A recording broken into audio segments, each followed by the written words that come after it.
Okay, तो प्यारे बच्चों, लाइंस एंड एंगल्स चैप्टर में सबसे पहला जो नाम लिखा हुआ है वो क्या लिखा हुआ है? लाइंस।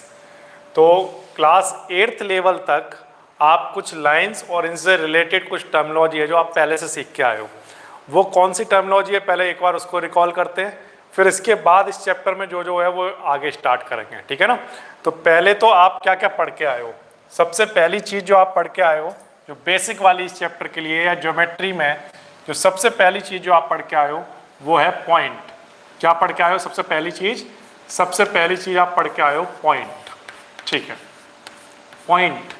पॉइंट क्या होता है सर? पॉइंट होता है एक फाइन डॉट।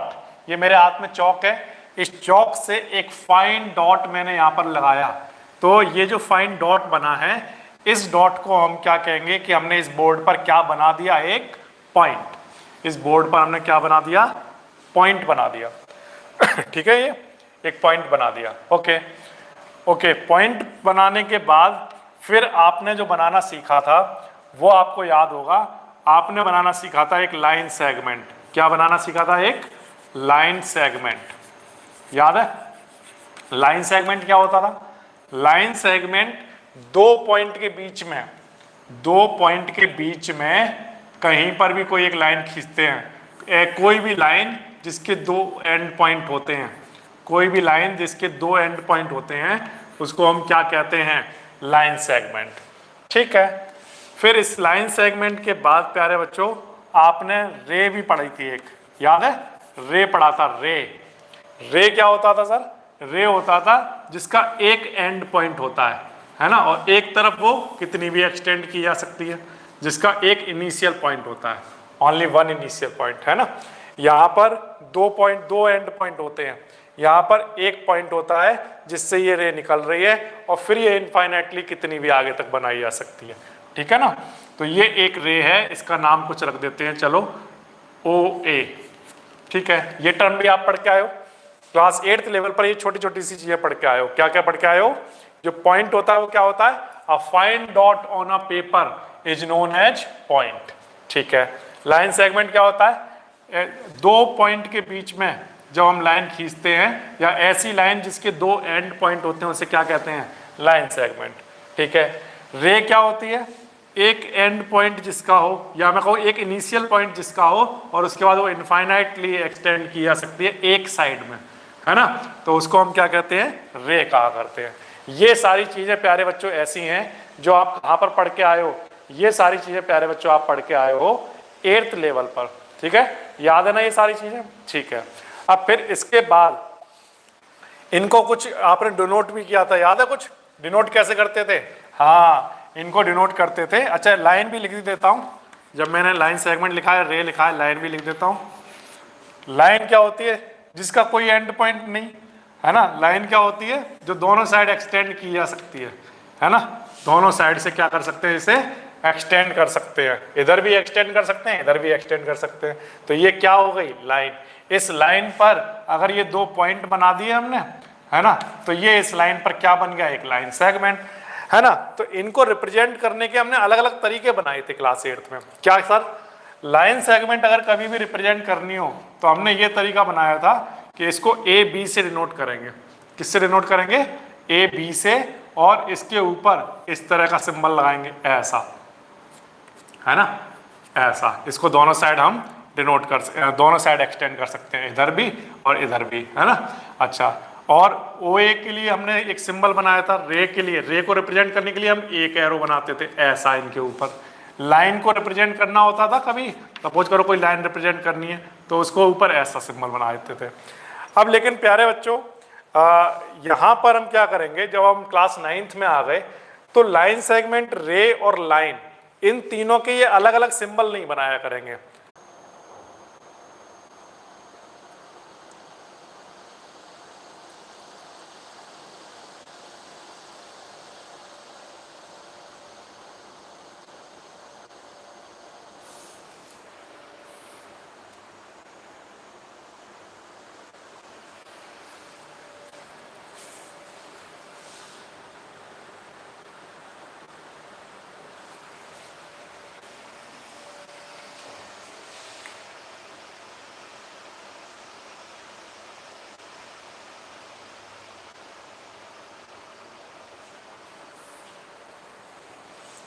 ठीक है, तो ये सारे के सारे पॉइंट इस लाइन पर लाई कर रहे हैं, तो इन्हें हम क्या कहेंगे, कोलिनियर पॉइंट।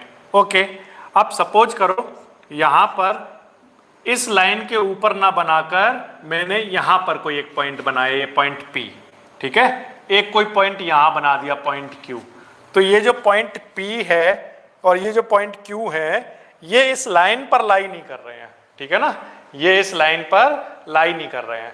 ओके, अगर ये इस लाइन पर लाई नहीं कर रहे हैं तो इसका मतलब क्या हुआ, इस बात का मतलब ये है कि ABCD तो कोलिनियर पॉइंट हैं, बट ABP ये कैसे पॉइंट हैं, नॉन कोलिनियर। A और P कैसे हैं, नॉन कोलिनियर। B और P कैसे हैं, नॉन कोलिनियर पॉइंट हैं। ठीक है ना प्यारे बच्चों, ये वाली बात ध्यान रखना।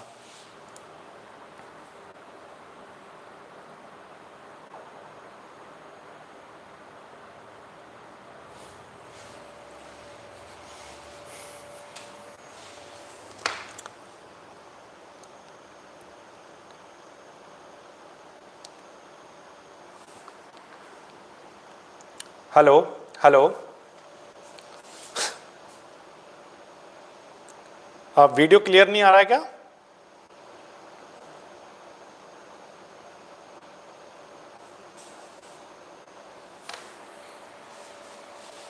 ठीक है, तो इनका नाम रख देंगे नॉन कोलिनियर पॉइंट। क्या नाम रख देंगे, नॉन कोलिनियर पॉइंट। ठीक है ना, इस तरह से नॉन कोलिनियर पॉइंट के नाम बताओ। APQ ये कैसे हैं, नॉन कोलिनियर। ठीक है ना, कोलिनियर पॉइंट के नाम बताओ कौन कौन से हैं, ABCD ये सब कैसे हैं, एक ही लाइन पर लाई कर रहे हैं, इसलिए इनका क्या नाम रखा जाएगा, कोलिनियर पॉइंट। फिर से पॉइंट क्या होता है, तो आंसर एक फाइन डॉट को हम कहते हैं पॉइंट। ओके, लाइन सेगमेंट क्या होता है, दो एंड पॉइंट के बीच में खींची हुई लाइन को हम क्या कहते हैं, लाइन सेगमेंट। ओके, इसको कैसे डिनोट करते हैं, ए बी के ऊपर इस तरह से। ठीक है ना, अच्छा, रे किसे कहते हैं, एक इनिशियल पॉइंट से स्टार्ट होकर किसी भी एक डायरेक्शन में डायरेक्टेड लाइन को हम क्या नाम देते हैं, रे नाम देते हैं। ओके, इसको OA और इसके ऊपर एक डायरेक्शन बनाकर डिनोट किया जाता है। इसी तरह से लाइन जो होती है वो इनफाइनाइटली किसी भी साइड चल सकती है, इधर भी इसकी कोई एक डायरेक्शन नहीं है। ठीक है ना, अच्छा, और इसको ऐसे डिनोट करते हैं। लेकिन जब हम क्लास 9th में जब आए हैं तो क्लास 9th में आकर हमने क्या किया कि इन तीनों सिंबल को जो इनके ऊपर लगाया करते थे इनको हमने हटा दिया। हमने सिंपल सा क्या नाम रख लिया कि आपसे कोई भी लाइन आएगी तो उसका नाम हम L, M या N रखेंगे। ठीक है ना, और या फिर सिंपल इसको हम क्या कह दिया करेंगे, AB से डिनोट कर दिया करेंगे। ओके, फिर इसके बाद लाइन पर जो पॉइंट होते हैं उनको, एक ही लाइन पर जो पॉइंट लाई कर रहे होते हैं उनको कोलिनियर पॉइंट कहते हैं, और जो इस लाइन पर लाई नहीं कर रहे वो सारे के सारे पॉइंट इस लाइन पॉइंट है उन सब के साथ कैसे हैं, नॉन कोलिनियर। जैसे B, P और Q ये सब अलग अलग हैं, तो इसलिए हम क्या कहेंगे, ये कैसे हैं, नॉन कोलिनियर पॉइंट। ठीक है ना, ये वाली बात आप ध्यान रखना। ओके, अब इसके बाद इसके आगे देखिए, सुनिए ध्यान से, वेरी इंपोर्टेंट वाली चीज बताने वाला हूं। वेरी इंपोर्टेंट वाली चीज क्या है सर, देखिए, सपोज करो आपके पास कोई एक रे है ऐसी, यहां पर ये क्या है, कोई एक रे OA। अभी ये बोर्ड पर एक रे बनी हुई है ना, क्या बनी हुई है, एक रे बनी हुई है। अगर इस रे को इस एंड पॉइंट से पकड़ो और पकड़कर ऐसे घुमा दो, मतलब इस OA को ऐसे घुमा दो, इस OA को ऐसे रोटेट करा दो, तो अगर आप रोटेट कराओगे तो देखो क्या होगा, जैसे ही आपने रोटेट कराया तो यहां पर क्या क्रिएट हो गया, एक एंगल हुआ या नहीं हुआ। फिर से देखो, यहां पर एक रे बनी हुई थी OA, है ना, अभी यहां पर रे बनी हुई है, तो अभी यहां कुछ सिर्फ रे दिखाई दे रही है, किसी भी तरह का कोई एंगल नहीं दिखाई दे रहा है। लेकिन जैसे ही इस रे को ऐसे रोटेट कराएंगे, जैसे ही इस रे को ऐसे रोटेट कराएंगे तो रोटेट कराते ही यहां पर क्या क्रिएट हो गया, जो कुछ भी क्रिएट हो गया उसका नाम क्या रखा जाता है प्यारे बच्चों, एंगल नाम रखा जाता है। क्या नाम रखा जाता है प्यारे बच्चों, एंगल नाम रखा जाता है। ठीक है ना, ओके, अच्छा, अब इसके बाद ये जो एंगल बन के तैयार होता है ना, जब हम किसी रे को रोटेट कराते हैं और ये एंगल बन के तैयार होता है, इस एंगल का नाम, ये जो एंगल है इनके डिफरेंट एंगल बना देते हैं। ठीक है ना, ओके, डिफरेंट डिफरेंट एंगल बना देते हैं इनके। तो डिफरेंट डिफरेंट एंगल कैसे कैसे बनते हैं वो आपको एक बार दिखा देता हूं।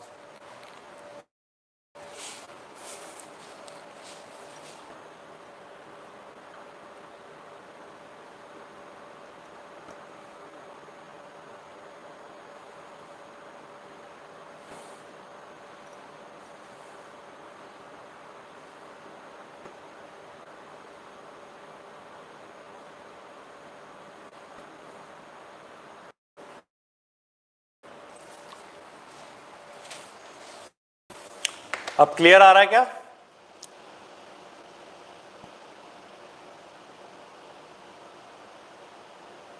अब क्लियर आ रहा है या नहीं आ रहा है? साउंड कैसा आ रहा है?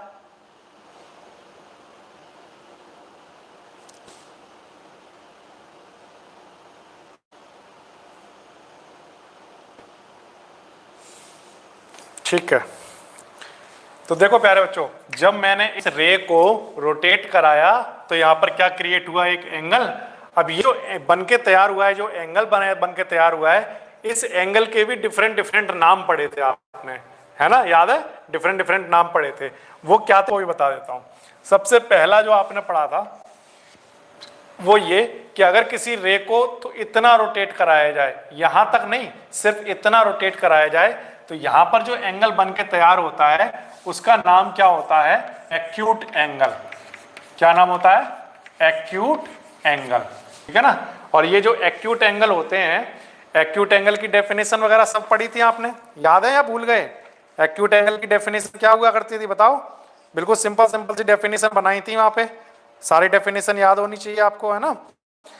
तो एक्यूट एंगल क्या होते हैं? ऐसे एंगल, एन एंगल जिसका मेजरमेंट कैसा हो, 0 से ज्यादा हो बट 90 से कैसा हो, लेस हो, है ना।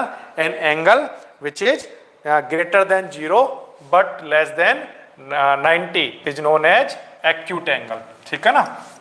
ओके, तो इसका मेजरमेंट कुछ इस तरह से दिखा देते हो आप कि ये कोई एक रे है ओ ए, और इस रे को ऐसे रोटेट कराया और ये 90 से कम घूमा, है ना, 90 डिग्री से कम घूमा, तो इसका क्या नाम रख दिया? Acute angle. दूसरे टाइप के जो होते हैं प्यारे बच्चों, वो क्या होते हैं? वो होते हैं राइट एंगल। क्या होते हैं? राइट एंगल, है ना। अब सपोज करो आपने किसी एक रे को, कोई एक रे थी आपके पास लाइक दिस, ऐसे, है ना, और इस रे को आपने यहां से इतना रोटेट करा दिया, ऐसा, है ना। तो यहां पर जो एंगल बन के तैयार होगा वो एंगल क्या कहलाएगा? राइट एंगल कहलाएगा, ठीक है ना। क्या कहलाएगा? राइट एंगल कहलाएगा, ठीक है। ये कोई दिक्कत नहीं, यहां तक भी बिल्कुल आसान है। अब इसके बाद आगे देख लेते हैं। इसके बाद थर्ड अगर हम देखें तो हम इसको और आगे रोटेट करा। राइट एंगल ट्रायंगल की जो डेफिनेशन थी वो याद है? ऐसा एंगल जिसका मेजरमेंट कितना हो, 90 डिग्री, जिसका एग्जैक्ट मेजर, जो ऐसा एंगल जिसका मेजरमेंट कितना हो, 90 डिग्री हो, वो क्या कहलाता है? राइट एंगल ट्रायंगल कहलाता है, ठीक है ना। राइट एंगल ट्रायंगल कहलाता है, ठीक है। ये हो गया। अब इसके बाद अगर हम इसके आगे की बात करें तो इसके बाद हम थोड़ा सा इसे और रोटेट कराते हैं, ठीक है।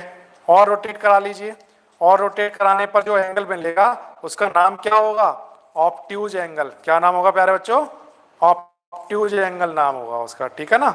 चलिए, तो इसका वो भी हम रोटेट करा लेते हैं और ऑब्ट्यूज एंगल बना लेते हैं, ठीक है। तो थर्ड हम ले लेते हैं ऑब्ट्यूज एंगल। ऑब्ट्यूज एंगल, तो देखो ये कोई एक रे है ओ ए, इस रे ओ ए को अगर हम सिर्फ इतना घुमाते हैं तो कौन सा एंगल? एक्यूट। इतना घुमा देते हैं तो कौन सा? Right angle. और इससे ज्यादा घुमा देते हैं, इतना घुमा देते हैं, यहां तक रोटेट करा देते हैं, तो जो एंगल बन के तैयार होगा उसका क्या नाम होगा? Obtuse angle. क्या नाम होगा प्यारे बच्चों? Obtuse angle. और जो ऑब्ट्यूज एंगल जो हुआ करते हैं, इनका जो डेफिनेशन होता है वो बताइए क्या होना चाहिए? तो आंसर है ऐसा एंगल जो कि 0 डिग्री, क्या होने चाहिए? More than 0 degree, but less then किससे होने चाहिए? 90 डिग्री से, है ना। ये आपने डेफिनेशन बनाई इसकी। राइट एंगल ट्रायंगल एग्जैक्टली किसके इक्वल होना चाहिए?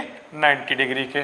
ऑब्ट्यूज एंगल के केस में क्या डेफिनेशन बनाई है, मोर देन क्या होना चाहिए 90 डिग्री, बट लेस देन किससे होना चाहिए बताओ, लेस देन होना चाहिए सर 180 डिग्री से। किससे लेस होना चाहिए, 180 डिग्री से लेस होना चाहिए, तो इसे ऑब्ट्यूज एंगल कहेंगे। ठीक है ना, तो एंगल समझ में आ रहा है कैसे कैसे चल रहे हैं। यहां से इतना घुमाओगे तो एक्यूट, इतना घुमा दोगे तो 90, और इसको और घुमा दोगे तो कहां पर पहुंच जाओगे, ऑब्ट्यूज एंगल पर पहुंच जाओगे। ठीक है ना, इस तरह से। अब इसके बाद नेक्स्ट 4th नंबर पर कौन आता है प्यारे बच्चों, 4th नंबर पर आता है स्ट्रेट एंगल। कौन सा एंगल आता है, तो मैंने घुमाकर पूरा ऐसा घुमा दिया, जब इसको ऐसा घुमाकर पूरा ऐसा घुमा दिया, जब इसको ऐसा पूरा घुमा दूंगा, मतलब यहां से इसको ले जाकर ऐसा घुमा दूंगा पूरा, तो जब अगर इसको पूरा घुमाया तो यहां पर आ गया, ये ऐसे घूम के यहां पर आ गया, तो इतना एंगल घुमा दिया मैंने। ठीक है ना, ये पूरा सच दैट की पूरी एक लाइन बन गई है ना। यहां पर जो एंगल बनता है वो कितना होता है 180 डिग्री। तो स्ट्रेट एंगल के केस में स्ट्रेट एंगल जो होता है वो कितने डिग्री का होता है, एग्जैक्टली 180 डिग्री का होता है। ठीक है ना। अच्छा, जिन बच्चों को थोड़ा सा ब्लर लग रहा है वो थोड़ा सा बढ़ा लो इसको, ये 1080 HD में चलाओ, है ना, बिल्कुल क्लियर आएगा, बिल्कुल क्लियर वीडियो। मैं यहाँ पर देख पा रहा हूँ, बिल्कुल क्लियर वीडियो चल रहा है। लेकिन दिक्कत ये हो रही है कि अगर आप इसको 320p या 140p पर चला रहे हो तो हो सकता है थोड़ी सी प्रॉब्लम आ रही हो, है ना। हाँ, 1080 पर चलाओ, एकदम अच्छा सा चलेगा, बहुत बढ़िया चलेगा ये। अच्छा, अब इसके बाद प्यारे बच्चों, और जो थोड़ा बहुत जो बफरिंग हो रही है ना, थोड़ा बहुत जो ऑटो फोकस की वजह से हो सकता है, थोड़ा बहुत आगे पीछे स्क्रीन हो रही हो, 1080 HD पर चलाओ, या 720 पर चला लो, अगर इंटरनेट ज़्यादा नहीं है तो 720 पर चला लो, बहुत क्लियर दिखाई देगा सब कुछ। इसके बाद नेक्स्ट पर आ जाओ प्यारे बच्चों, 5th नंबर पर कौन सा होता है 5th नंबर पर आएगा रिफ्लेक्स एंगल। कौन सा आएगा, रिफ्लेक्स एंगल होगा, रिफ्लेक्स एंगल। रिफ्लेक्स एंगल कौन सा होता है, तो देखो प्यारे बच्चों, आपने क्या क्या कर लिया, एक बार फिर से सुनना। यहां से इतना घुमाया, कौन सा एंगल हो गया, कौन सा है, एक्यूट। इतना कर दिया, कितना हो गया 90। इतना कर दिया, कितना हो गया, कौन सा एंगल हो गया, ऑब्ट्यूज। पूरा घुमा दिया, कितना हो गया, स्ट्रेट एंगल। अब इससे भी अगर और ज्यादा घुमा दिया जाए, मतलब ये वाली जो रे है इसको घुमाते घुमाते घुमाते यहां तक लेकर आ गए थे हम, अभी हम यहां पर लेकर आ गए थे, है ना, तो कौन सा एंगल हो गया था, स्ट्रेट एंगल। लेकिन हम इससे भी ज्यादा घुमा दें इसको ऐसे, तो यानी कि इतना घुमा कर लेकर आ गए हम, इतना, तो ये जो एंगल बना है ना, इस एंगल को हम क्या कहेंगे, रिफ्लेक्स एंगल। कौन सा एंगल प्यारे बच्चों, ये रिफ्लेक्स एंगल। और जो रिफ्लेक्स एंगल होता है वो कितना होता है, मोर देन कितना होता है प्यारे बच्चों, 180 डिग्री। 180 डिग्री से ज्यादा होता है ये, ठीक है ना, मोर देन 180 डिग्री होता है ये, 180 डिग्री से ज्यादा होगा। बट किसी से तो लेस होता होगा, तो आंसर है हाँ, 360 डिग्री से लेस होता है। More than 180 degree but less then 360 degree, less than 360 degree. ठीक है, इस तरह से हुआ करता है। ओके, ये समझ आ गया है ना, ये समझ आ रहा है सबको, ठीक है। एक बार फिर से आ जाओ प्यारे बच्चों। चैप्टर का नाम क्या है सर, चैप्टर का नाम है lines and angle, chapter number है 6 लाइंस एंड एंगल। और इसमें सबसे पहली चीज, what do you mean by a point, a point is a fine point on the paper. ठीक है, पेपर पर एक जो फाइन डॉट होता है, पेपर पर जो फाइन डॉट होता है, इस प्लेन पर जो फाइन डॉट बनाया गया उसका नाम क्या रखा जाएगा, पॉइंट। ठीक है, what do you mean by line segment, कोई भी लाइन जिसके दो एंड पॉइंट हो उसको क्या कहते हैं, लाइन सेगमेंट। ठीक है, what do you mean by a ray, ray वो होती है जिसका एक इनिशियल पॉइंट होता है और किसी भी एक डायरेक्शन में, या तो इस डायरेक्शन में या इसमें, या वो किसी भी एक डायरेक्शन में मूव करती है। ठीक है ना, वो होती है रे। और लाइन तो आप पहचानते हो, इसको इनफाइनाइटली खींचा जा सकता है ना, उसकी कोई डायरेक्शन नहीं होती है, उसका कोई एंड पॉइंट नहीं होता है, that is line. Okay, collinear point क्या होते हैं, एक ही लाइन के ऊपर जितने भी पॉइंट बनाए जाते हैं वो सब के सब क्या कहलाते हैं, कोलिनियर पॉइंट। क्या कहलाते हैं, कोलिनियर पॉइंट। ठीक है, अच्छा, अगर ये एक लाइन है, इस पर कोई पॉइंट है ए, लेकिन अगर यहाँ पर कोई पॉइंट है P, तो ये दोनों पॉइंट अलग अलग हैं, ये वाला पॉइंट P इस लाइन पर लाइन नहीं कर रहा, तो हम कहेंगे A पॉइंट और P पॉइंट कैसे हैं, नॉन कोलिनियर। ठीक है, फिर इसके बाद अगर आगे बढ़े तो एंगल कैसे बनता है सर? एंगल प्यारे बच्चों तब बनता है जब किसी भी रे को इसके एंड पॉइंट से रोटेट कराते हैं, तो रोटेट कराने पर इस OA को अगर मैं रोटेट करा दूं तो यहां पर क्या क्रिएट हो जाता है, एक एंगल। क्या क्रिएट हो जाता है, एंगल। और वो जो एंगल होता है इसके कुछ पर्टिकुलर टाइप हुआ करते हैं। उनमें से जो पहला टाइप है वो है एक्यूट एंगल, कि अगर कभी भी कोई एंगल सिर्फ इतना घुमाया गया जो कि 0 डिग्री से ज्यादा बट 90 डिग्री से कम हो, तो उसे हम क्या नाम देते हैं, एक्यूट एंगल। ओके, दूसरा, अगर हमने इस रे को इतना रोटेट करा दिया यहां तक, तो अगर ये हमने इक्वल्स टू 90 डिग्री रोटेट करा दिया तो इसका नाम क्या रखा जाएगा, राइट एंगल। फिर से अगर किसी भी रे को हमने 90 डिग्री से ज्यादा रोटेट करा दिया, सच दैट 90 डिग्री से तो ज्यादा रोटेट कराया बट 180 डिग्री से कम कराया, तो मोर देन 90 हो बट लेस देन 180, तो उसका नाम क्या रखा जाएगा, ऑब्ट्यूज एंगल। और अगर हमने इस वाली रे को पूरा नीचे तक लेकर आ गए इसके सामने, है ना, तो वहां पर कौन सा एंगल बनकर तैयार हो जाता है, स्ट्रेट एंगल, और उसकी वैल्यू कितनी होती है, 180 डिग्री। ठीक है, अब इस वाली जो रे को, जो हमारी रे थी OA, जो कि घूमकर यहां पर आ चुकी थी, है ना, इसको घुमाकर यहां पर लेकर आ गए थे, अब इसको और नीचे लेकर चले जाओ, इस OA को यहां से घुमाया और घुमाकर यहां लेकर आ गए, तो यहां पर ये जो एंगल क्रिएट हुआ है ये ग्रेटर देन 180 डिग्री है, तो ऐसे एंगल का नाम क्या होता है, रिफ्लेक्स एंगल, जो 180 डिग्री से तो ज्यादा हो बट किससे कम हो, 360 डिग्री से। इसके बाद प्यारे बच्चों जो 6th नंबर पर आता है उसको हम कहते हैं कंप्लीट एंगल। 6th नंबर पर क्या आता है, कंप्लीट एंगल। ठीक है, कंप्लीट एंगल का मतलब ये कोई एक रे है OA, है ना, इस रे OA को घुमाओ और पूरा घुमाने के बाद वापस यहीं पर लेकर आ जाओ, इसी के ऊपर लेकर आ जाओ। ऐसे घुमा रहे हो आप, इसको घुमाते गए और घुमाने के बाद वापस इसी पर लेकर आ गए, तो ये जो पूरा एंगल आपने चला, ये एंगल किसके इक्वल होगा, 360 डिग्री के। किसके इक्वल होगा, 360 डिग्री के। तो ये ऐसे एंगल का नाम क्या होगा, कंप्लीट एंगल। ठीक है ना प्यारे बच्चों, ये ध्यान रखोगे, कंप्लीट एंगल कहते हैं। ओके, अब इसके बाद इससे आगे बढ़ते हैं। देखो, लाइन समझ में आ गया, कोलिनियर पॉइंट समझ में आ गया, एंगल्स के टाइप देख लिए, ये वो बेसिक वाली चीजें हैं जो आप 8th लेवल पर पढ़ के आए हो। ठीक है ना, अब और क्या चीज है वो हम देख लेते हैं, और क्या क्या चीजें हैं। देखो, सपोज करो ये कोई एक लाइन है, क्या है प्यारे बच्चों, कोई लाइन L। ठीक है ना, ये जो लाइन L है, इस लाइन L पर मैंने एक रे को खड़ा कर दिया, ऐसा। क्या कर दिया प्यारे बच्चों, एक रे को खड़ा कर दिया। ठीक है, अब यहां पर जैसे ही मैंने इस रे को खड़ा किया, ध्यान रखना, पहले जब मैंने एक लाइन बनाई थी L, तो यहां पर कितने एंगल थे, तो आंसर है यहां पर कोई भी एंगल नहीं बन रहा किसी दूसरी रे के साथ। लेकिन जब मैंने एक रे बना दी इसके ऊपर, तो यहाँ पर 2 एंगल क्रिएट हो गए या नहीं हो गए, ऐसे ये 2 एंगल क्रिएट हो गए, है ना। अच्छा, पहले जब ये सिर्फ एक लाइन थी, यहाँ पर जब ये सिर्फ एक लाइन थी, तो यहाँ पर एक कंप्लीट एंगल बनता था, कितना एंगल, 180 डिग्री, है ना, बनता था नहीं बनता था, 180 डिग्री, स्ट्रेट एंगल जिसे आप कहते हो। और अगर यहाँ से अगर एक लाइन खींच दी तो अब भी ये एंगल कितने का है, 180 डिग्री का, है ना। लेकिन ये यहाँ पर अब 2 एंगल में डिवाइड हो गया है या ना, 2 एंगल में डिवाइड हो गया है।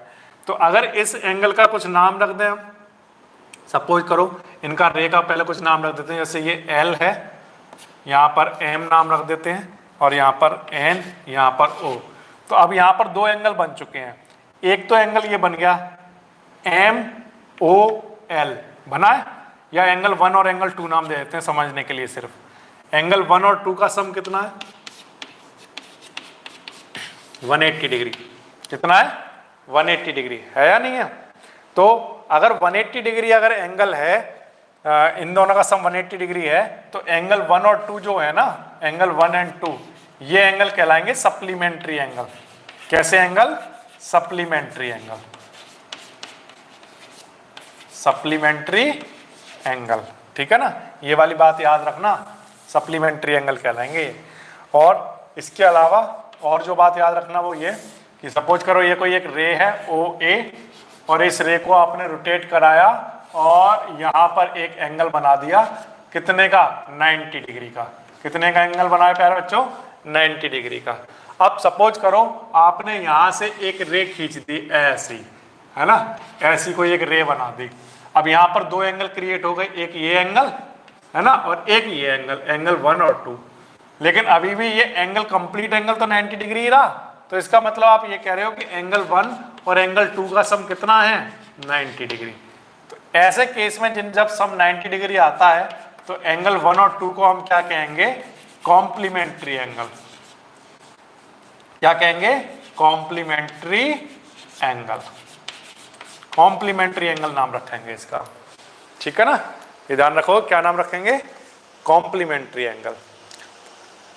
ओके ठीक है, हमें कॉम्प्लीमेंट्री एंगल समझ में आ गया, सप्लीमेंट्री एंगल समझ में आ गया। क्या समझ आ गया कि जब भी किसी लाइन पर एक रे खड़ी की जाती है कहीं पर भी, तो वहां पर जो ये दो एंगल बनते हैं ये दोनों एंगल कहलाते हैं सप्लीमेंट्री एंगल। क्यों, क्योंकि इन दोनों एंगल का सम उस टाइम कितना होता है, 180 डिग्री। ठीक है, अच्छा, अगर यहाँ पर एक एंगल बन रहा है 90 डिग्री का और उस 90 डिग्री पर अगर एक रे बनाई जाए तो वो रे उस एंगल को दो पार्ट में डिवाइड कर देती है, एंगल 1 और एंगल 2 में। उस एंगल 1 और 2 का सम यहाँ पर कितना है, 90 डिग्री। और अगर दो एंगल का सम 90 डिग्री हो तो उन दोनों एंगल का क्या नाम रखा जाता है, कॉम्प्लीमेंट्री एंगल। क्या नाम रखा जाता है प्यारे बच्चों, कॉम्प्लीमेंट्री एंगल। ठीक है ना, निखिल त्रिपाठी पूछ रहे हैं व्हाट इज सप्लीमेंट्री एंगल। ऐसे एंगल जिन अगर दो एंगल का सम 180 डिग्री हो तो उसे हम क्या कहते हैं, सप्लीमेंट्री एंगल कहते हैं। ठीक है ना, क्या कहते हैं, सप्लीमेंट्री एंगल। ये ठीक है, अच्छा ओके, अब इससे आगे बढ़ते हैं। ठीक है, कॉम्प्लीमेंट्री एंगल हो गए, सप्लीमेंट्री एंगल हो गए। अब इसके बाद और क्या क्या चीजें हैं जो हमें पढ़नी है, जो यहाँ पर होनी चाहिए। तो आंसर है, हमें यहाँ पर कुछ छोटे छोटे सी टर्मिनोलॉजी और है जो हमें यहाँ पर पढ़नी है। हम एंगल के टाइप पढ़ चुके, ठीक है ना, स्ट्रेट एंगल, रिफ्लेक्स एंगल, ये सब हमने देख लिए, सप्लीमेंट्री एंगल देख लिए। अब इसके बाद एक नई चीज, इसके बाद थोड़ा सा आगे बढ़ते हैं। देखिए इससे आगे क्या पढ़ना है।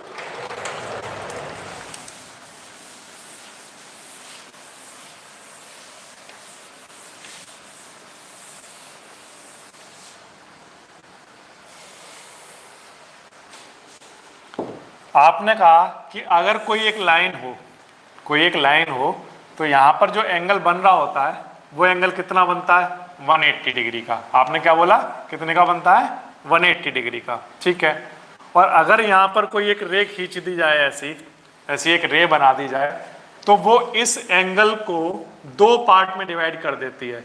एक तो होता है ये वाला पार्ट और एक होता है ये वाला पार्ट।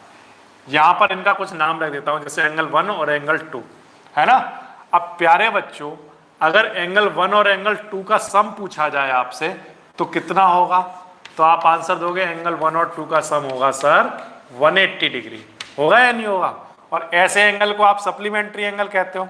लेकिन जब दो एंगल का सम 180 डिग्री हो ना, तो ये ध्यान रखना कि अगर किसी लाइन पर दो एंगल का सम यहाँ पर 180 डिग्री हो तो ऐसे जो पेयर होते हैं ना, जिनको जैसे कि एंगल 1 और एंगल 2, इन दोनों का सम यहाँ पर 180 डिग्री आ रहा है, तो ऐसे जो पेयर होते हैं एंगल्स के, ऐसे पेयर को हम कहते हैं लीनियर पेयर। क्या नाम देते हैं प्यारे बच्चों, लीनियर पेयर नाम देते हैं इनको। ध्यान रखोगे, क्या नाम देते हैं, लीनियर पेयर नाम देते हैं। ये वाली बात ध्यान रखना कि जब भी दो एंगल का सम कितना हो, 180 डिग्री, तो अगर किसी लाइन पर, तो उस पेयर को हम कहते हैं लीनियर पेयर। ठीक है ना, ये वाली बात आप ध्यान रखना। अच्छा, अब इसके बाद एक और चीज करके देख लेते हैं हम। एक और क्या चीज करके देख लेते हैं कि हमने एक एक्टिविटी करके देखी। क्या एक्टिविटी करके देखी वो आप समझ लो, ध्यान से सुनना मेरी बात को। क्या करके देखी वो एक्टिविटी ये है कि हमने एक रूलर लिया, क्या लिया, एक रूलर है ना, एक स्केल ले लिया और यहाँ पर हमने डिफरेंट डिफरेंट एंगल बनाए ऐसे, है ना, यहाँ पर डिफरेंट डिफरेंट एंगल बनाए। जैसे सपोज करो एग्जांपल के लिए एक एंगल ये बन रहा है, एक एंगल ये बन रहा है ना, ये दो एंगल बन रहे हैं। अच्छा, अब यहाँ पर ये जो आर्म है ना, ये वाली जो आर्म है इसको हम आर्म कहते हैं, ये भी एक आर्म है, ये भी एक आर्म है ना। तो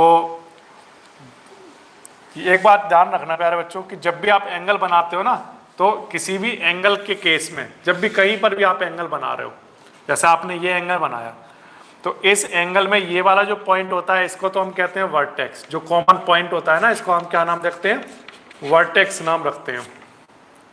और ये जो होते हैं ना लाइंस, इनको हम आर्म कहते हैं, क्या कहते हैं, आर्म, ठीक है। और ये होता है इनका वर्टेक्स। अब सपोज करो आपने इनके बीच में एक लाइन बनाई, इनके बीच में एक और लाइन बनाई, इसको भी आप आर्म कहोगे, क्या कहोगे, आर्म कहोगे, ठीक है ना। ये बात ध्यान रखना, ये भी आर्म है और ये भी आर्म है, ठीक है।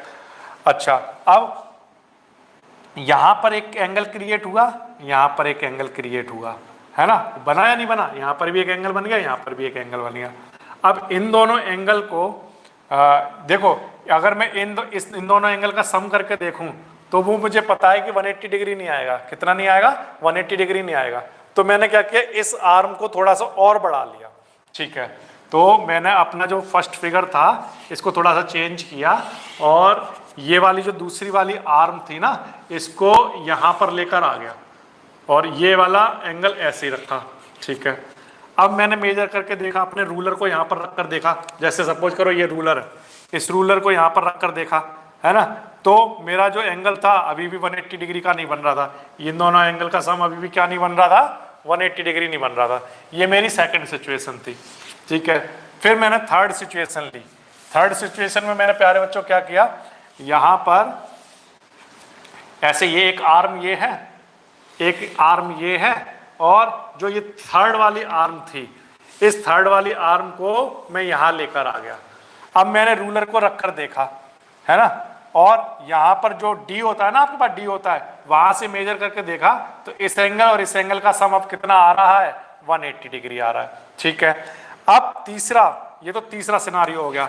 अब फोर्थ वाले केस में मैंने क्या किया प्यारे बच्चों कि ये एक आर्म ये थी मेरी, एक आर्म ये थी, और जो ये वाली जो थर्ड वाली आर्म थी, है ना, इस वाली आर्म को यहाँ पर ले गया मैं, है ना, ऐसा लेकर आ गया। अब रूलर को रखकर देखा तो, या डी जिसे आप कहते हो, डी को रखकर देखा तो अब एंगल फिर से 180 डिग्री नहीं आ रहा।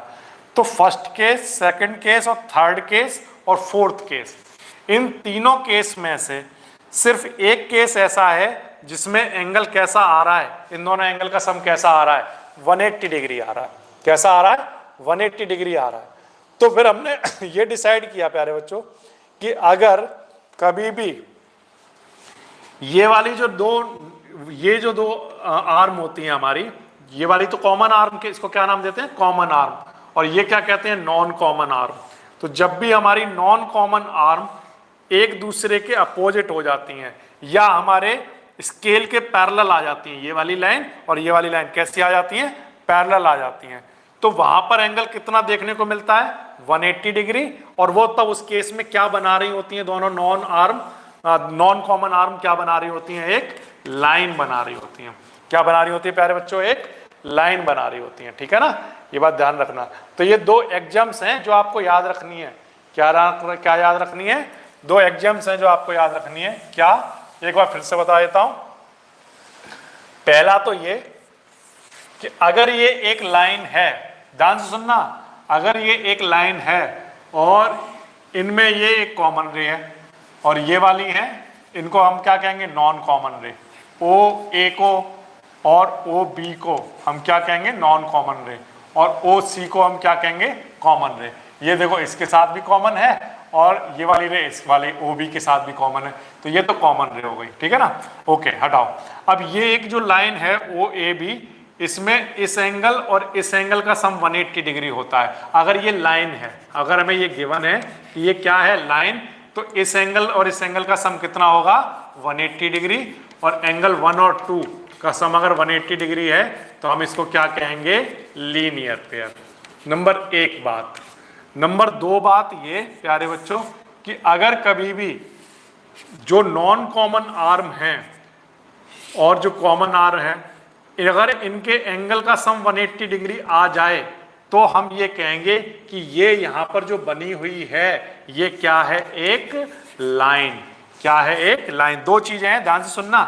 अगर हमें ये गिवन हो कि ये लाइन है तो हम ये कह सकते हैं कि इन दोनों एंगल का सम कितना होगा 180 डिग्री। अब इसका उल्टा क्या कि अगर हमें ये पता चल जाए कि इन दोनों एंगल का सम 180 डिग्री है तो हम क्या कहेंगे कि ये क्या है एक लाइन है।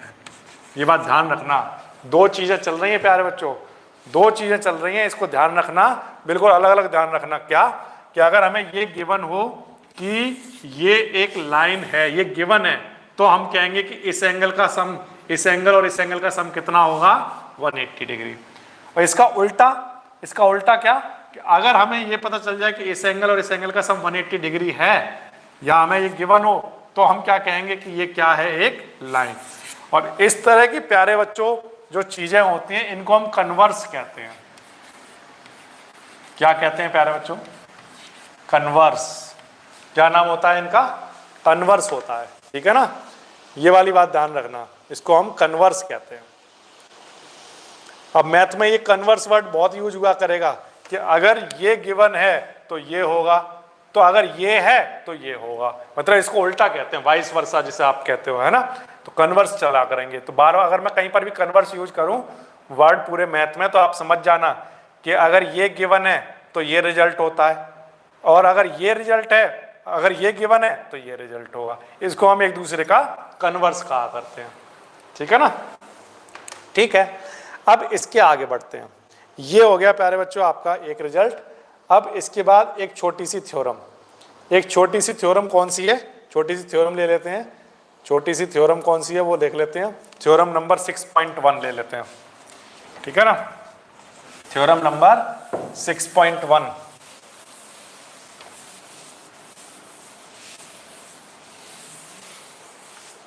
एनसीईआरटी की बुक में theorem number 6.1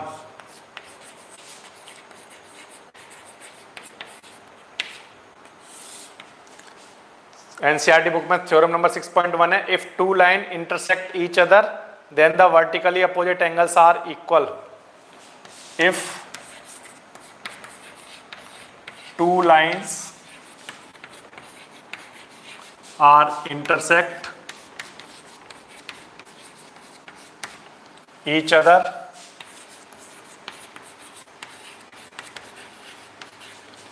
if two lines are intersect each other then the vertically opposite angles are equal, then the vertically opposite angle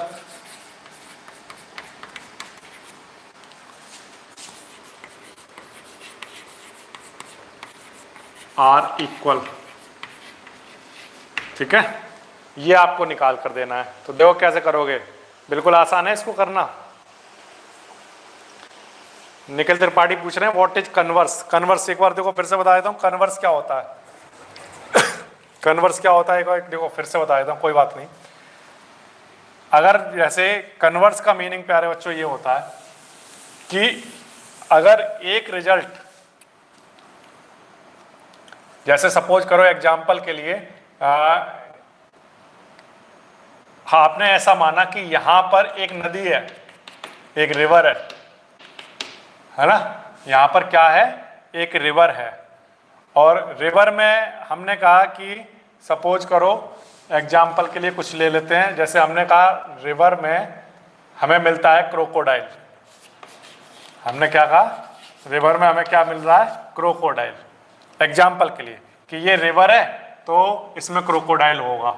अब इसका उल्टा कि अगर कहीं पर क्रोकोडाइल है तो वहां पर क्या होगी, रिवर होगी। ठीक, तो यानी कि ये उल्टा हो गया एक दूसरे का, कन्वर्स। अब जैसे एग्जाम्पल के लिए, जैसे ये एक मग है, तो अगर ये एक मग है तो इस मग में पानी होगा। अब इसका उल्टा कि अगर कहीं पर पानी है तो यानी कि यहाँ पर एक मग होगा। तो ये क्या होता है, एक दूसरे का कन्वर्स कहलाता है। क्या कहलाता है प्यारे बच्चों? कन्वर्स कहलाता है। ठीक है ना, ये वाली बात ध्यान रखना। इस तरह से इसको कन्वर्स कहते हैं। ठीक है, अब हम जो कर रहे हैं वो कर रहे हैं theorem number 6.1, if two lines are intersect each other. अब ये इंटरसेक्टिंग लाइन वगैरह ये सब पढ़ के आए हो, पैरेलल लाइन, इंटरसेक्टिंग लाइन, है ना। तो आपको पता होगा कि ये मैंने एक लाइन बनाई, है ना, सपोज करो L, और ये मैंने एक लाइन बनाई, सपोज करो M, है ना। इस लाइन का कुछ नाम रख देते हैं, ये है कुछ L, यहाँ पर P, यहाँ पर कोई नाम रख देते हैं, चलो Q point, okay.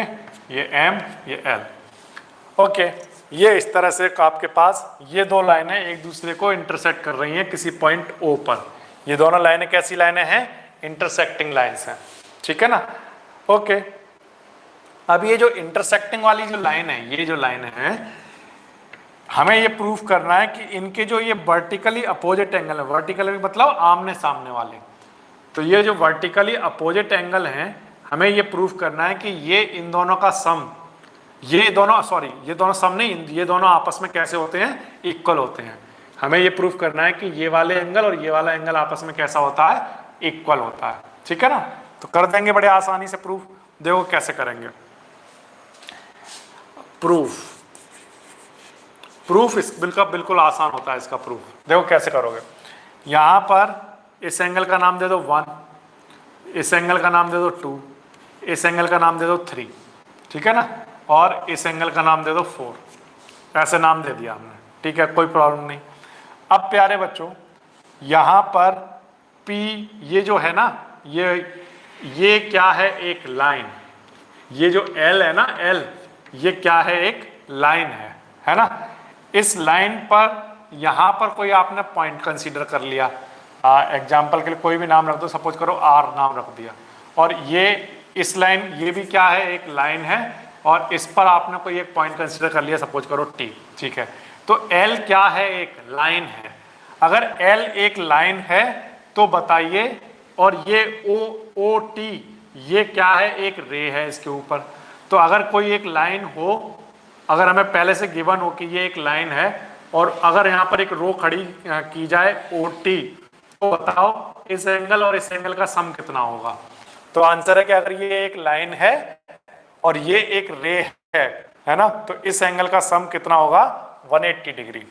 Angle 1 plus angle 2 का सम 180 डिग्री। लीनियर पेयर होगा या नहीं होगा? लीनियर पेयर होगा, ठीक है ना। अच्छा, अब इसी तरह से फिर से ये जो है, ये क्या है? एक लाइन। ये क्या है? एक लाइन। इस लाइन का क्या नाम है? M नाम है। M नाम है इस लाइन का। ये एक लाइन है M। इस लाइन पर ये एक रे है ऐसी, OR क्या है? इस पर एक रे जो कि इस एंगल को दो एंगल में डिवाइड कर रही है, 2 में और 3 में। तो अगर M एक लाइन है और ये OR एक रे है जो कि इसे दो एंगल में डिवाइड कर रही है, तो इन दोनों एंगल 180 डिग्री। एंगल 2 और एंगल 3 ये भी क्या है? लीनियर पेयर, ठीक है ना। अच्छा, इन दोनों का सम भी 180 डिग्री और इन दोनों का सम भी 180 डिग्री आ गया। अब इन दोनों इक्वेशन को ध्यान से देखो प्यारे बच्चों, इन दोनों एंगल का सम 180 डिग्री है, इन दोनों एंगल का सम भी 180 डिग्री है। ऐसे होंगे, इक्वल होंगे, ठीक है ना। या आप ऐसा समझ लो कि ऐसी, ठीक है। कहीं पर अगर 180 डिग्री लिखा हो तो उसे हम क्या लिख सकते हैं? Angle 1 plus angle 2। तो वहां 180 डिग्री की जगह क्या लिख दो? एंगल 1 प्लस एंगल 2, ठीक है ना। फिर से समझो, 1 और 2 का सम कितना है? 180 डिग्री। क्यों? क्योंकि L क्या है? एक लाइन। ओके। 2 और 3 का सम 180 डिग्री क्यों है? क्योंकि M क्या है? एक लाइन। ओके, यहां तक भी ठीक है। अब ये दो इक्वेशन बन गई। अब यहां पर 1 प्लस 2 180 डिग्री के इक्वल है, 2 और 3 180 डिग्री के इक्वल है। तो इसका मतलब ये है कि 1 और 2 और 3 आपस में कैसे होंगे? इक्वल। या बच्चा अगर कोई समझना चाहे तो इसको ऐसे भी समझ सकता है कि 2 और 3 ऐसे लिख दिए, 180 को हम क्या लिख सकते हैं? 180 को हम लिख सकते हैं एंगल 1 प्लस एंगल 2। या ऐसे समझ सकते हैं कि 180 डिग्री इसके भी इक्वल है, इसके भी इक्वल है, तो ये दोनों आपस में कैसे होंगे? इक्वल होंगे। ठीक है, अब एंगल 2 से एंगल 2 क्या हो गया? कैंसिल। तो यहाँ से क्या निकल कर आ गया कि एंगल 3 किसके इक्वल है? एंगल 1 के। यही हमें प्रूव करना था, यही तो हमें प्रूव करना था कि एंगल 1 और एंगल 3 आपस में कैसे होंगे? इक्वल होंगे। हाँ या ना? तो ये यानी कि वर्टिकली अपोजिट जो एंगल होते हैं ये आपस में कैसे होते हैं? इक्वल हुआ करते हैं। ठीक है ना? जब भी दो लाइनें एक दूसरे को इंटरसेक्ट करेंगी तो वर्टिकली अपोजिट एंगल आपस में कैसा होगा? इक्वल होगा। क्या सिर्फ यही वाला होगा? आंसर है नो, ये वाला भी होगा, ये दोनों एंगल भी आपस में इक्वल होंगे। ये भी हम प्रूव कर सकते हैं। कर सकते हैं या नहीं कर सकते हैं? तो आंसर है हाँ, कर सकते हैं। देखो कैसे करोगे। यहां पर हमें 1 और 2 का सम तो पता है, कितना है? 180 डिग्री। 1 और 4 का सम भी तो 180 डिग्री होगा, होगा या नहीं होगा? एंगल 1 और एंगल 4 का सम 180 डिग्री क्यों होगा सर? एंगल 1 और 4 का सम 180 डिग्री इसलिए होगा क्योंकि ये एंगल, ये जो है ना लाइन, ये एम क्या है? एक लाइन है। एम क्या है? एक लाइन है। और ओपी क्या है? एक रे। एम क्या है? लाइन, और ओपी क्या है? एक रे। तो ये जो एंगल हैं, ये जो दो एंगल यहां बन रहे हैं, अब क्योंकि एम एक लाइन है तो इसका मतलब ये एंगल का सम कितना होगा? 180 डिग्री। एंगल 1 एंगल 4 का सम कितना होगा? 180 डिग्री। और इनको हम क्या कहते हैं? Linear pair. ठीक है ना? ये बिल्कुल सिंपल सा रूल होता है। अगर एक लाइन हो कहीं पर और एक रे उनको दो एंगल में डिवाइड कर रही है, अगर ये लाइन है तो इन दोनों एंगल का सम कितना होता है? 180 डिग्री, और इन्हें लीनियर पेयर कहते हैं। अब आपके पास एक इक्वेशन ये है 1 और एक इक्वेशन ये है 3rd। अब इन दोनों इक्वेशन को ध्यान से देखो, इन दोनों इक्वेशन को ध्यान से देखो, क्या होगा? 1 और 2 का सम 180 डिग्री है, 1 और 4 का सम भी कितना है? 180 डिग्री है। तो यहाँ पर ये भी 180 डिग्री के इक्वल और ये भी 180 डिग्री के इक्वल। तो ये दोनों आपस में कैसे होंगे? इक्वल होंगे। कैसे होंगे प्यारे बच्चों? इक्वल होंगे।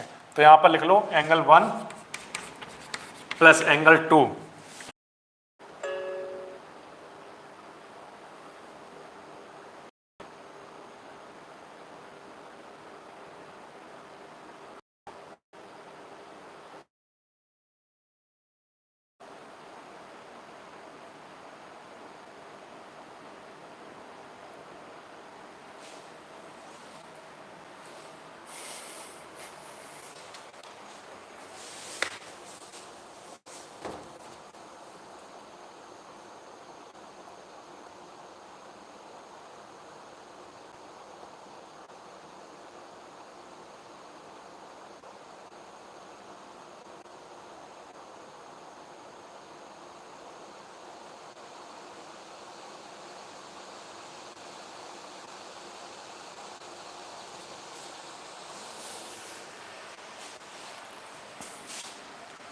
ओके, तो एक बार फिर से देख लीजिए। यहाँ पर दो लाइन है, एक लाइन है L, एक लाइन है M। ओके, अब इन दोनों लाइन में हमें ये प्रूव करना है कि अगर ये इंटरसेक्टिंग लाइन है तो इनके जो अपोजिट एंगल हैं इनका सम कितना, ये जो अपोजिट एंगल है ये आपस में कैसे होते हैं? इक्वल होते हैं। तो ये एंगल और ये एंगल इक्वल होता है और ये एंगल और ये एंगल इक्वल होता है। ये हमें शो करना था। ठीक है, तो इसको शो करना बिल्कुल आसान है। देखो कैसे करोगे। सबसे पहले क्योंकि L एक लाइन है इसलिए एंगल 1 और एंगल 2 का सम क्या होगा? 180 डिग्री, लीनियर पेयर। ठीक है, फिर से एंगल, ये क्या है? एक लाइन। M क्या है? एक लाइन है, इसलिए एंगल 2 और एंगल 3 का सम कितना होगा? 180 डिग्री। ये हमारी सेकंड इक्वेशन आ गई। ये भी 180 डिग्री के इक्वल है, ये भी 180 डिग्री के इक्वल है, तो ये दोनों आपस में इक्वल लिख लिए। 2 से 2 कैंसिल हो गया तो एंगल 3 और 1 आपस में इक्वल आ गए। तो इसका मतलब जब भी दो लाइनें एक दूसरे को इंटरसेक्ट करती हैं तो ये वाले दोनों एंगल जिन्हें हम वर्टिकली अपोजिट एंगल कहते हैं ये आपस में कैसे होते हैं? इक्वल होते हैं। ठीक है, अब इसके बाद हमें ये दोनों एंगल भी इक्वल प्रूफ करने थे। तो हमने क्या कहा? हमने कहा कि M क्या है? एक लाइन, और OP क्या है? एक रे जो कि इस पर खड़ी की गई है तो ये दो एंगल में जो डिवाइड हुआ है एंगल 1 और 4, अब क्योंकि ये में एक लाइन है इसलिए एंगल 1 और 4 का सम भी कितना होगा 180 डिग्री। ठीक है, अब यहाँ से दो इक्वेशन पर ध्यान दो। फर्स्ट वाली इक्वेशन एंगल 1 और 2 का सम 180 डिग्री है और एंगल 1 और 4 का सम भी 180 डिग्री है। तो ये भी 180 डिग्री के इक्वल, ये भी 180 डिग्री के इक्वल, तो ये दोनों आपस में कैसे होंगे, इक्वल होंगे। तो 1 और 2 का सम किसके इक्वल, 1 और 4 के सम के इक्वल रख दिया। एंगल 1 से एंगल 1 क्या हो गया, कैंसिल, तो एंगल 2 और 4 भी आपस में कैसे आ गए, इक्वल। तो हमने ये तो प्रूफ कर ही लिया था कि 1 और 3 आपस में इक्वल है। अब ऑल्सो क्या प्रूफ हो गया कि एंगल 2 किसके इक्वल है, एंगल 4 के इक्वल है। ठीक है ना। तो कभी भी दो लाइनें एक दूसरे को इंटरसेक्ट कर रही हो तो जो वर्टिकली अपोजिट एंगल होते हैं वो आपस में कैसे होते हैं, इक्वल हुआ करते हैं। ठीक है ना, ये बिल्कुल आसान है। तो ये हो गई प्यारे बच्चों आपकी एक थ्योरम। तो आज की क्लास में हमने अभी तक जो देखे हैं वो बिल्कुल बेसिक वाले कंसेप्ट देखे हैं जो क्लास 8th लेवल पर आप पढ़ के आ चुके हो। जैसे आपने पॉइंट देख लिया है ना, लाइन देख लिया, लाइन सेगमेंट देख लिया है ना, और फिर इसके बाद लाइन सेगमेंट के बाद कोलिनियर पॉइंट देख लिए, कोलिनियर पॉइंट क्या होते हैं है ना, फिर नॉन कोलिनियर पॉइंट भी आपने देख लिए, फिर एंगल देख लिए, एंगल के टाइप देख लिए, types of angle, types of angle क्या होते हैं है ना। टाइप्स ऑफ एंगल के बाद आपने देख लिया लीनियर पेयर किसे कहते हैं, लीनियर पेयर, और लीनियर पेयर के बाद आपने देख लिया